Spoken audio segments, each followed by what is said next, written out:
Olá, Ilubis! Sejam todos bem-vindos a uma apresentação exclusiva para os nossos membros e assinantes do canal.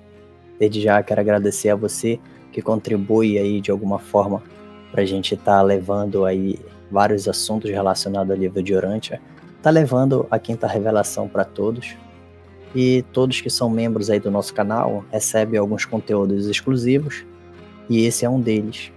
Eu vou estar fazendo aqui uma apresentação que já estava pronta há um tempinho, e eu estou preparando outras aí que vou estar trazendo para vocês, e essa aqui é uma delas. Desde já quero agradecer a todos aí e espero que goste da apresentação, e qualquer dúvida pode estar deixando nos comentários que eu vou estar respondendo. Bom, o nosso tema ele tem por título aí do tabu ao perdão, a evolução dos costumes. A gente vai entender o que é o costume, qual é a sua importância para a sociedade e como ele nos afeta direta e indiretamente, né?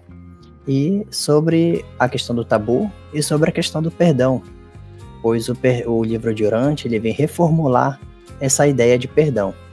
E para a gente entender essa ideia de perdão, a gente tem que entender como o costume veio evoluir e o que é que ele tem a ver com isso. Bom, eu nasci em 96 e eu posso dizer que eu consegui e estou conseguindo ver essas transições de costume, né, da galera ali de 90, 80, com a galera agora da época de 2000. Então estou conseguindo ver essas transições de costume e isso afetou diretamente de eu estar fazendo sobre esse assunto, né, tá desenvolvendo esse assunto. Eu me recordo que quando eu era criança, eu me lembro que teve um eclipse solar parcial aqui, visto da minha região, e eu me lembro que a minha avó e a minha mãe faziam barulho ali, né?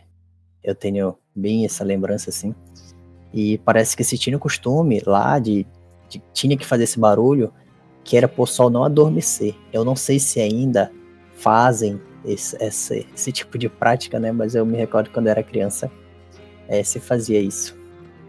Bom, também tem uma prática, um costume também, eu não sei se ainda fazem, mas eu acho que, pelo menos quem eu conheço ainda faz, é a questão de tomar a benção, né, dos mais velhos.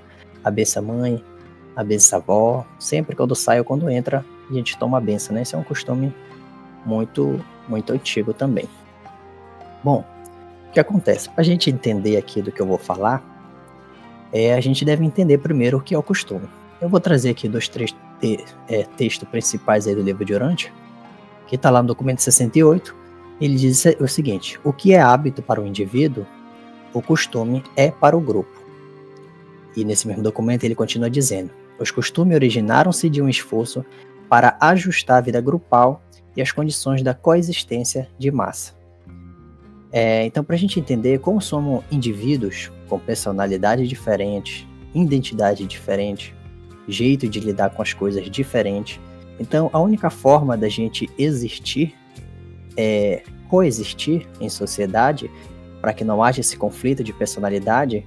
O que teve que surgir foi o costume. Então o costume é esse ajustamento, essa engrenagem da sociedade, né? E isso originou, né, algumas coisas que a gente vai ver mais lá na frente, como por exemplo as tradições, as culturas, e tudo isso veio dos costumes, que é aquilo que é praticado por todo mundo, né? Então, para sintetizar aquilo que eu estou falando, esse trecho diz o seguinte, só para lembrar que isso aqui não está no livro de Urântia, isso aqui é só uma síntese do que eu estou falando, mas é mais ou menos com essa palavra. Os costumes são as práticas sociais e tradições que evoluíram ao longo do tempo para ajustar a vida grupal às necessidades da coexistência em sociedade. Eles surgiram como a primeira instituição social do ser humano, inicialmente inconsciente e baseada em esforços para evitar dor e buscar prazer. Ao longo do tempo, os costumes passaram a regular comportamentos, formando normas e tradições que garantem a coesão social e a continuidade da civilização. Aqui a gente pode entender que o costume, né, ele foi a primeira instituição social. E futuramente a gente vai entender o que é essa instituição, o que é que ele está querendo dizer sobre essa instituição. Mas, desde agora, eu acho que deu para entender que o costume é essa prática social, né, feita por todo mundo, e nada mais é que foi uma forma de ajustar essa coexistência em massa. Eu quero saber quais desses costumes aqui você conhece, você pode estar deixando aí no comentário, que vai ser muito legal saber e vai contribuir muito para quem é de outras regiões, né? Bom, o livro de Urântia traz algumas coisas que eram primitivas e hoje a gente ainda continua fazendo isso, mas na verdade elas tiveram origem primitivas. Eu trouxe poucas aqui, eu tenho uma lista enorme. Se você quiser, depois eu posso estar compartilhando com vocês. Mas eu vou trazer aqui umas 4 ou 5 que eu peguei do livro. Uma delas é sobre a proteção animal. No documento 69 ele diz o seguinte: e então tornou-se costume empregar cães de guarda para proteger a casa contra os espíritos, tanto contra os inimigos materiais. Quando o cão latia, era porque se aproximava algum homem ou animal. Quando o cão uivava, no entanto, significava que os espíritos estavam próximos.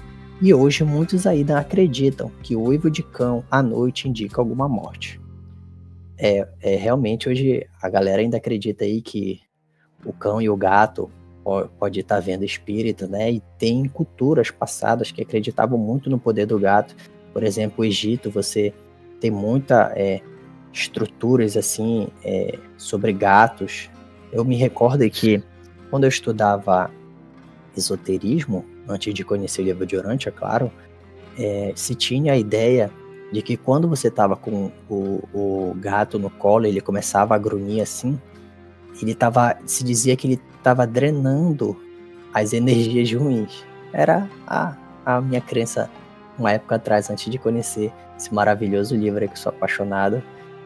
E é o que se aplica aqui, né? Isso é uma ideia muito primitiva sobre essa proteção animal. Outro costume que era primitivo, e hoje a gente vê muito no meio dos famosos, né? Que é sobre a despedida de solteiro. Lá no documento 70, ele diz o seguinte: seguindo esses anos de disciplina rigorosa e aperfeiçoamento, um pouco antes do casamento, os rapazes em geral eram liberados por um curto período de lazer e liberdade, depois do que voltavam para casa e aceitar toda uma vida de sujeição aos tabus tribais. E esses ritos antigos continuam até os tempos modernos, sob a tola desculpa de uma despedida das loucuras da juventude. Bom, qual era o costume? Se pegava aquele jovem, né, era afastado da tribo e ele era disciplinado, ele tinha que entender como funcionava a tribo, e assim que ele voltasse para a tribo, ele tinha que se sujeitar a toda uma regra que a tribo tinha, né, sobre reproduzir, sobre trabalhar. E antes que isso acontecesse, ele tinha aquele momento que ele poderia fazer o que quisesse, e depois tinha que voltar para a tribo para assumir seu papel.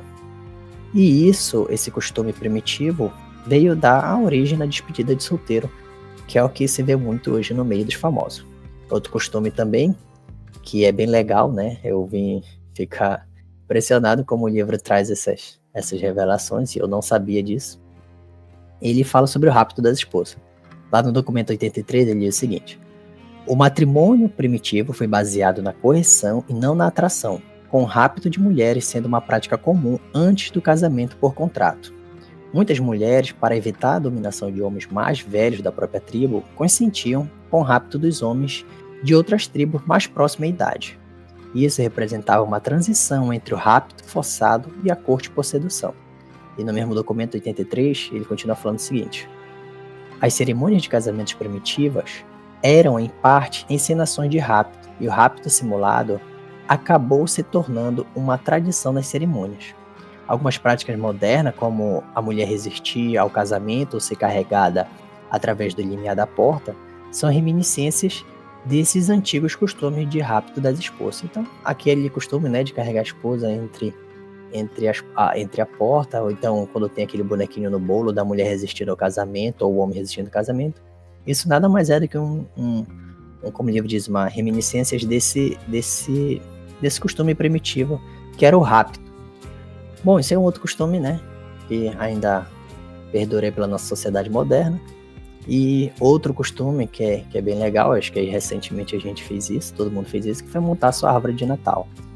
Bom, no documento 85 ele diz o seguinte: a crença de que a água, bem como os metais preciosos debaixo da superfície da Terra, podem ser detectados por um divinatório ramo de madeira é uma lembrança dos antigos cultos às árvores. O mastro do 1º de maio, a árvore de Natal, e a prática supersticiosa de bater a madeira perpetua alguns dos antigos costumes de adoração das árvores e dos seus cultos mais recentes. Bom, então no Natal, quando você montou a sua árvore aí, você está trazendo aí um costume primitivo, que era da adoração à árvore, né? Aliás, do culto às árvores. E aqui na minha região, no Marajó, no município de Cachoeira do Arari, tem uma festa que se chama Festa de São Sebastião, que fica ali entre dezembro a janeiro. Começa em dezembro e termina em janeiro. Eles têm a prática de colocar 3 mastros. E cada mastro representa o homem, outro representa a mulher e outras crianças. Esses mastros são cortados no final da festa e é levado para a casa de uma pessoa que são conhecidos como juízes.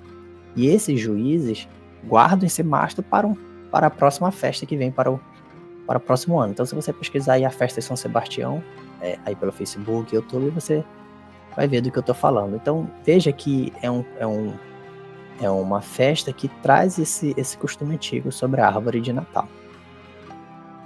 E também não podemos deixar de lembrar, né, que mais no Nordeste, eu acho que é feito isso, quando pega um galho assim, aí vai andando e ele abaixa, ali indica que tem uma poça d'água, pode cavar o poço. Isso também são costumes aí primitivos. Outro costume também bem conhecido e aconteceu aqui, né, comigo. Eu virei pai faz 1 ano, em 5 meses. Eu me lembro que a minha mulher desejou comer jambo, e na época que ela desejou, que ela estava grávida, não tinha jambo. Então eu fui corri atrás do jambo para ver se ela matava esse desejo, porque se tem a ideia aqui, né, que quando a mulher deseja na gravidez aquele alimento e você não der aquele alimento, a criança nasce com a cara ou com aquele jeito daquele alimento. E veja só, o livro de Urântia traz que esse é um costume primitivo, né? Lá no documento 89 ele diz o seguinte: uma variante do tabu dos alimentos foi a crença de que se uma mulher grávida pensasse muito sobre um determinado alimento, a sua criança, quando nascesse, seria um eco daquele alimento, e o qual seria um tabu para a criança. Eu tenho uma lista aí, né, sobre o que eu consegui catalogar no livro de Urântia, sobre os costumes que são primitivos e hoje em dia é praticado aí pela sociedade moderna, vamos dizer assim, né? Mas eu não coloquei mais porque ia dar muito slide e não esse é o foco. Então você percebeu agora que eu expliquei o que é o costume, né? Você viu que esses costumes foram uma forma de ajuste social. Vocês viram também que existem alguns costumes que praticamos, que são primitivos, mas hoje em dia ainda é uma prática muito comum. Agora a gente vai entender uma coisa importante, que é sobre as instituições. Bom, você viu que no texto, acho que no terceiro slide, eu falei que a instituição, o costume, foi a primeira instituição social. Entenda instituições com estabilizadores. Então, para que a sociedade continue como ela precisa de estabilizadores, e esses estabilizadores são as instituições. Então, instituições é a mesma coisa que estabilização. Até então, um tempo atrás, eu pensava que existia 5, vamos dizer assim, pilares, instituições que mantinham a sociedade. Eu não me recordo tudo, mas eu me lembro que um era a religião, outro era a cultura, outro era a educação. Tem mais 2 aqui que eu não me recordo. Então eu pensava que era 5. Mas na verdade não são 5. Você lendo o livro de Urântia, exatamente do documento 64 a 89, você percebe que são várias instituições, então são vários estabilizadores. Eu fiquei um pouco confuso, mas o livro ele é tão cirúrgico que ele pega todas essas instituições e divide em 3 classes, 3 pilares fundamentais. Então, fica muito fácil de entender por essa analogia que o livro faz. Então a gente vai conhecer quais são essas classes, né? Antes precisamos entender o que é instituição, e o livro fala lá no documento 69 o seguinte: que o homem civilizado tem muito orgulho do caráter, da estabilidade e da continuidade das suas instituições estabelecidas. Mas todas as instituições humanas são meramente os costumes acumulados do passado, como tem sido conservado pelo tabus e dignificado pela religião. Tais legados formam-se em tradições e as tradições metamorfoseiam-se finalmente em convenções. Bom, eu destaquei aqui em vermelho costumes acumulados porque a gente começa a entender que essas instituições nada mais é do que costumes, né? Que são da sociedade. Outra coisa que eu destaquei aqui, tabus e dignificado pela religião.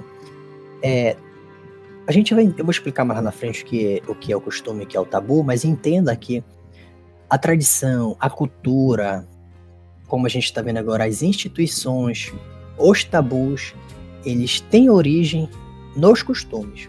Como se você fosse fazer um bolo. Para fazer um bolo, a essência, né? Eu não entendo muito de comida, mas a essência é o trigo. Se não tiver o trigo, não dá para fazer o bolo, né?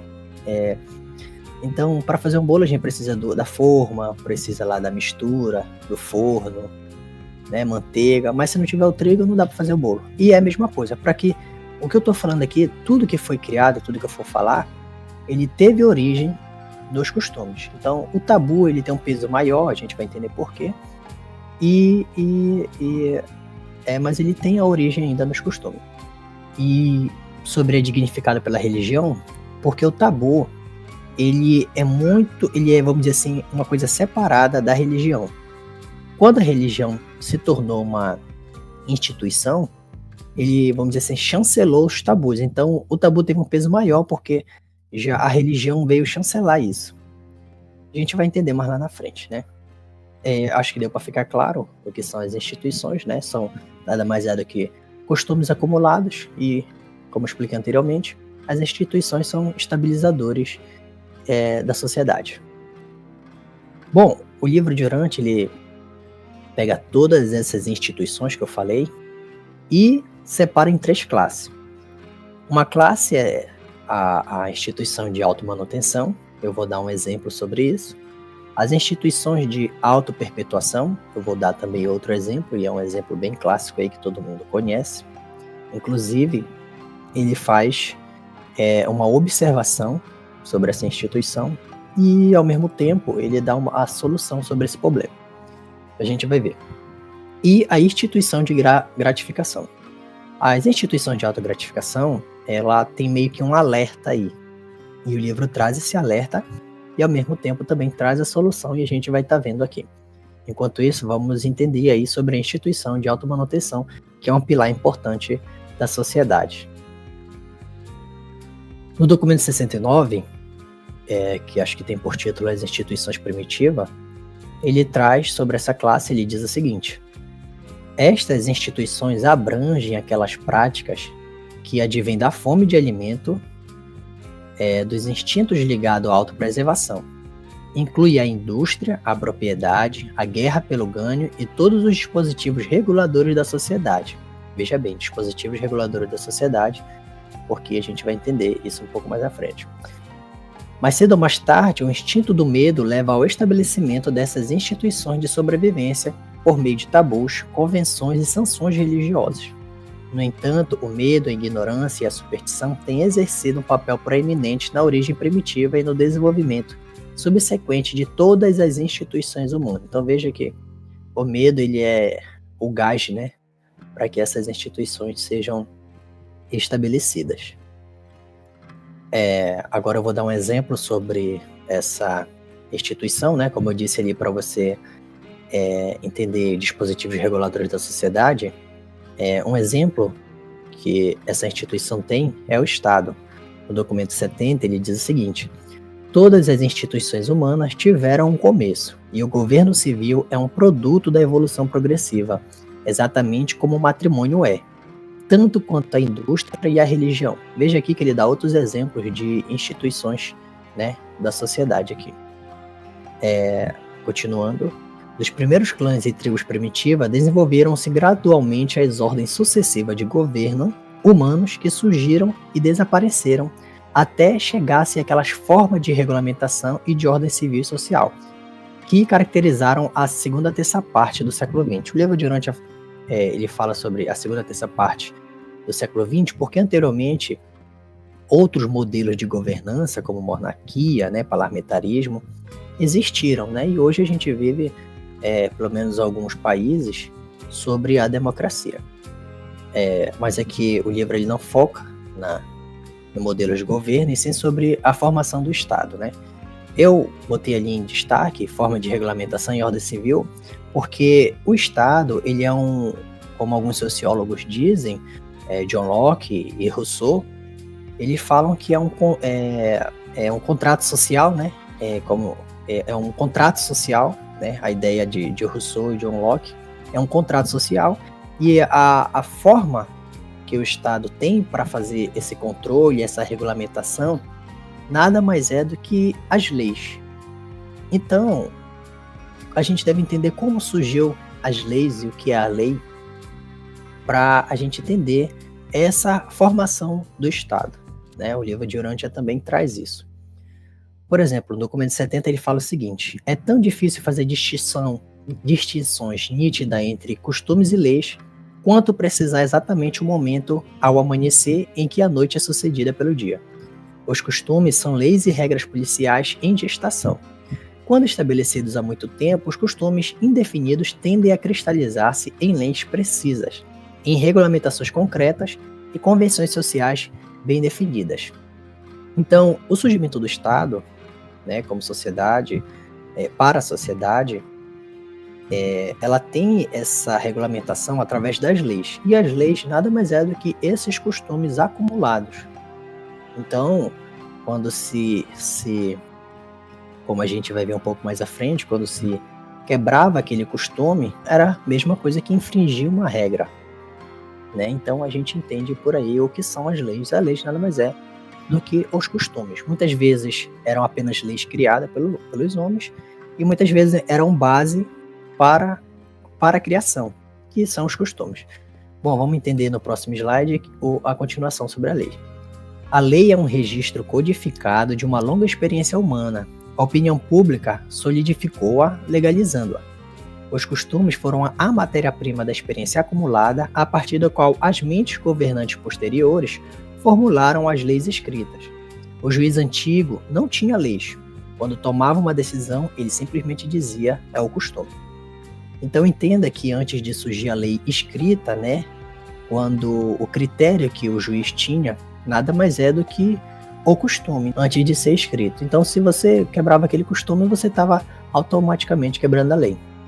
Então, a referência que o juiz tinha era o costume.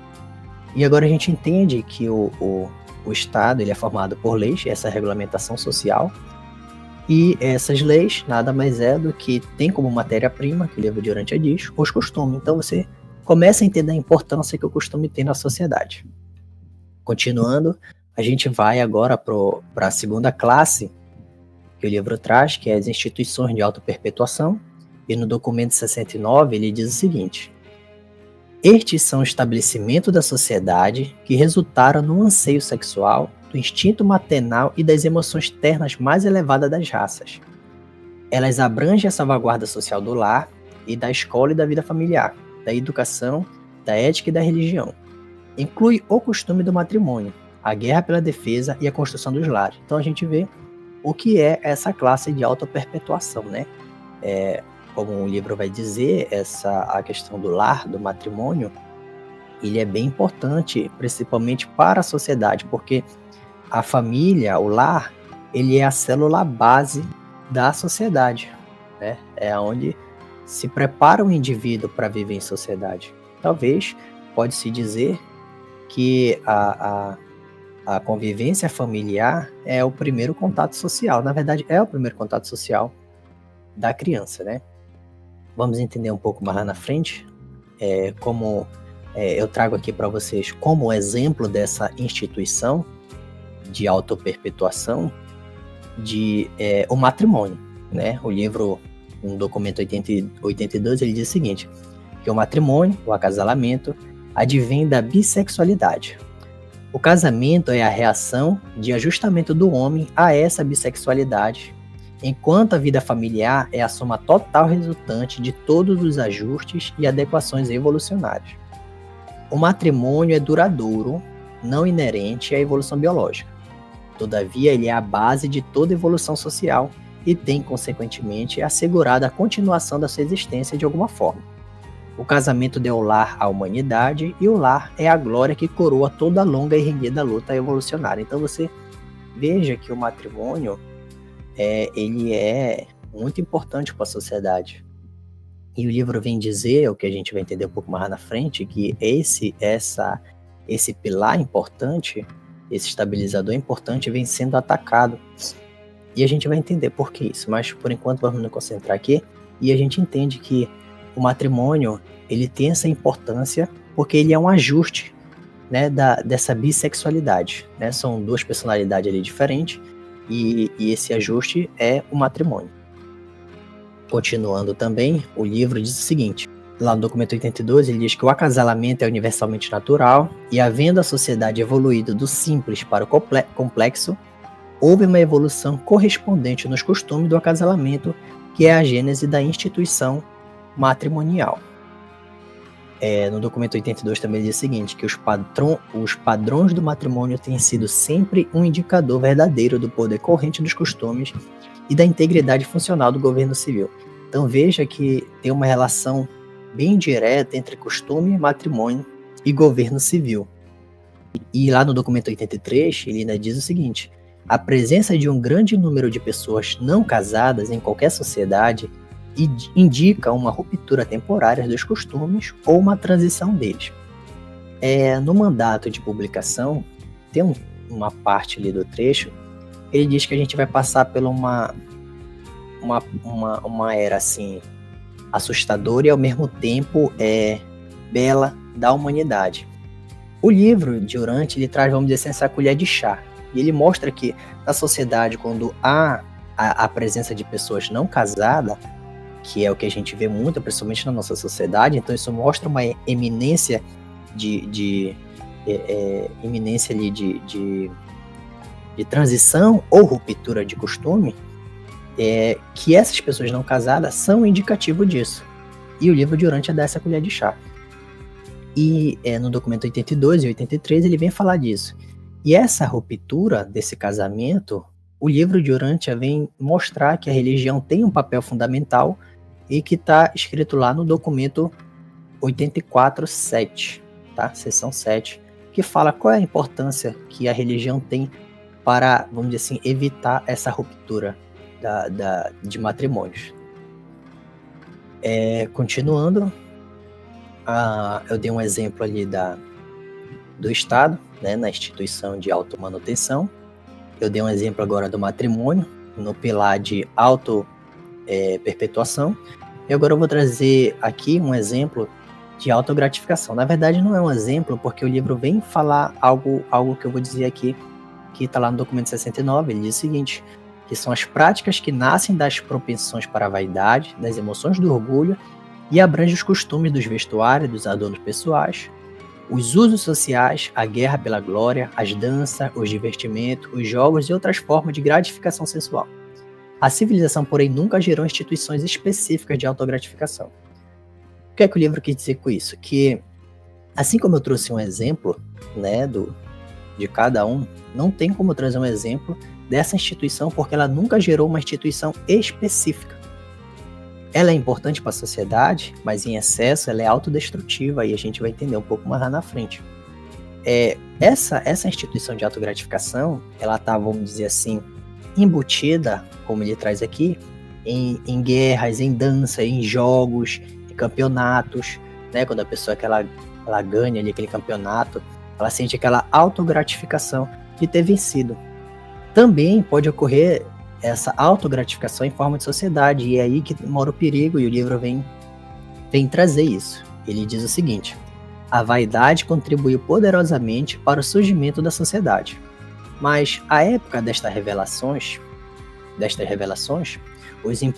o impulso desviados de uma geração cheia de ostentação ameaçam enlodar e submergir toda a estrutura complexa de uma civilização altamente especializada.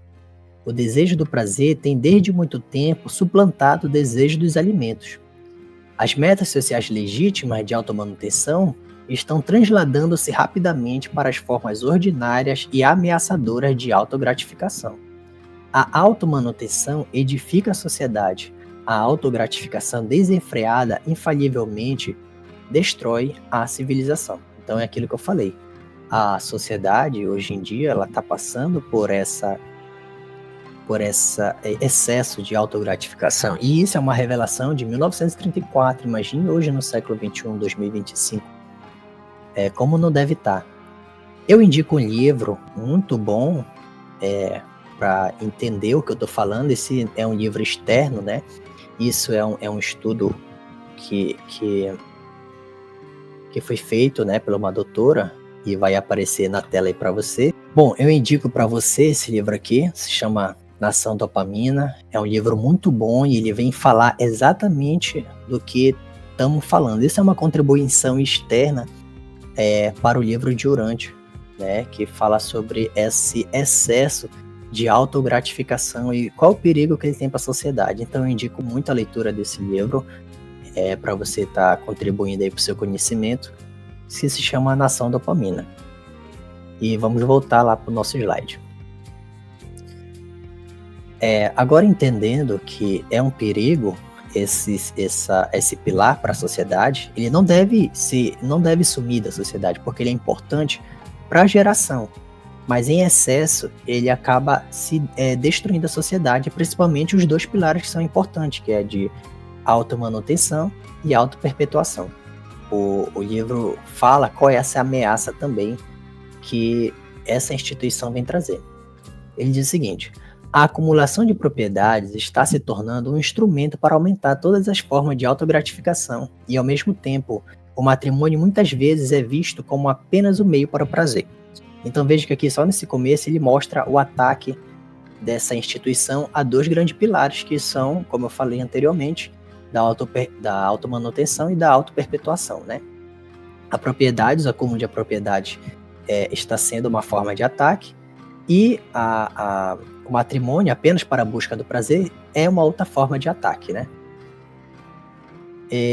Continuando a leitura aqui, e essas indulgências excessivas, essa mania de prazer tão amplamente disseminada, constitui hoje a maior ameaça jamais dirigida às instituições evolucionárias social da família familiar, o lar. Então, como eu disse, o matrimônio, o lar e o governo civil, o costume, o lar e o governo civil, eles estão diretamente ligados.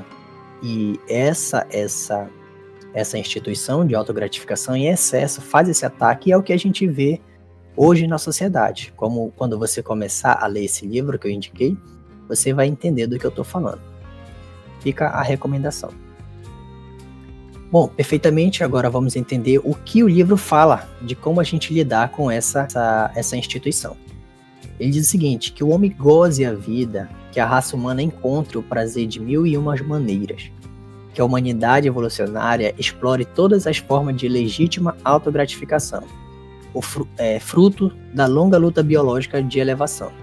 O homem fez por onde ganhar alguns dos seus júbilos e prazeres atuais. Prestai, porém, muita atenção à meta do destino. Os prazeres são suicidas de fato, se tiverem êxito em destruir a propriedade que se tornara a instituição de automanutenção. E as autogratificações terão de fato custado um preço fatal, se acarretarem o colapso do matrimônio, a decadência da vida familiar e a destruição do lar. A aquisição evolucionária suprema do homem é a única esperança de sobrevivência da civilização. Então veja que o lar, o livro de Urantia fala novamente sobre esse ataque ao lar e que ele é muito importante para essa sobrevivência. Então eu creio que aqui a gente encerra a segunda parte dessa apresentação, que é sobre as instituições. A primeira parte falamos ali do que é o costume, trouxemos um exemplo de alguns costumes, e essa segunda parte, entendemos que os costumes deram origem às instituições, e essas instituições são estabilizadores da sociedade, e agora a gente vai para, vamos dizer assim, a cereja do bolo, que era aquilo que está no nosso tema, né, de tabu ao perdão. O livro de Urante, ele vem reformular essa ideia de perdão, mas para isso a gente tem que redefinir sobre a ideia do pecado e do perdão. Perfeito? O que eu falei aqui, ele está direcionado ao documento 89. Ele pode ser aplicado ao documento 88 e ao 87, mas a gente vai direcionar aqui os nossos esforços ao documento 89, que tem por título lá Pecado, Sacrifício e Expiação. Bom, vamos entender o que é o costume e o que é o tabu, que eu disse lá no começo da apresentação que eu ia falar. Bom, os costumes são práticas, comportamento de uma sociedade ou grupo adotada e considerado como parte da sua rotina ou identidade. Embora sejam amplamente seguidos, os costumes são geralmente mais flexíveis e sujeitos à mudança. Então a gente vê que o costume é mais maleável. De acordo com que a sociedade muda, os costumes mudam. O livro mesmo diz que a sociedade vai do simples ao complexo e, com isso, os costumes vão acompanhando. Vamos agora entender o que é o tabu. O tabu refere-se às práticas, comportamentos ou assuntos considerados sagrados ou proibidos dentro de uma sociedade. Os tabus são fortemente regulamentados e sua violação é vista como uma transgressão grave, muitas vezes com consequências sociais, morais ou espirituais severas. Então veja que o tabu, ele não é assim, como a gente pode dizer, ele não é mais maleável. E ele agora também tem um peso muito maior, porque quando se quebra ele, você está praticamente tendo uma consequência, como o livro diz, social, moral e espiritual severas. Então, entenda que o tabu, ele tem um peso muito maior. Apesar dele ter origem nos costumes, ele tem esse peso pelo fato dele ser separado. Ele surgiu, né, como eu disse antes, distinto da sociedade, da religião,